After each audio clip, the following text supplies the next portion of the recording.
ntuzakomerekere mu rusengero, Uwiteka azabikurinde. Nuzajya unasenga uzajya uvuga ngo Mana uzandinde gukomerekera mu rusengero. Wakubyaye ntawe ndumva abwira umwana ati nkuri imbere tukuri inyuma. Sinzi gusasa ibitanda. Niyo mpamvu utamenya igihe bagendeye, bari inyuma, ariko yabwiye kuro ngo sinzakujya inyuma nzakujya imbere. Ahataringaniye mparinganiye, abantu bari inyuma nubarenganye nibagenda, n'ubundi bari inyuma. Ninde se wajya imbere uretse Yesu wenyine?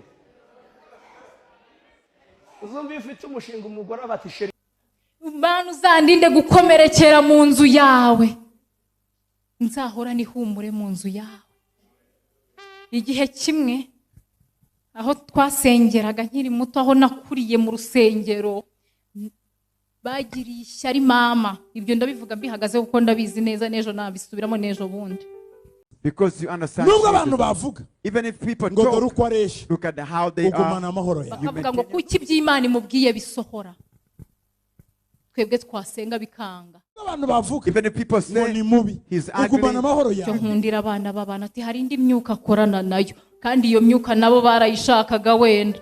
Iyo bayibona bari kuyikoresha kugira ngo bisohore. Icyo umuntu avuga, but what man tukizongere kutubabaza. says, let it Ariko Uwiteka wavuganye na mama muhagararaho, aduhagararaho. Niyo mpamvu uyu munsi tugihagaze.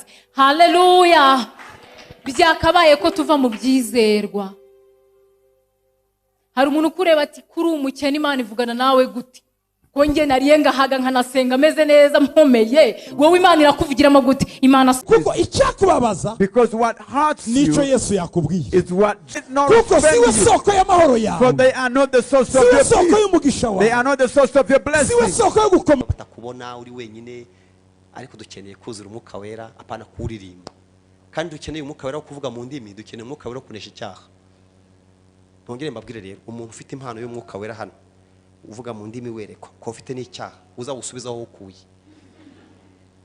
Ntongere nsubiremo, niba ufite impano iyo ari yo yose wahawe n'umwuka, ari ukaba kunesha icyaha byarakunaniye, uzabanze ubike impano, ubanze ukizwe, kuko utera abantu ikibazo. Inzanga isasa rimwe mu cyumweru, ngahakikisha yuko nacinjemo neza, none naje kuryama nkamasesera, none mu gitondo kugira ngo ntaza kuvunika cyane kavamo ngashogoka.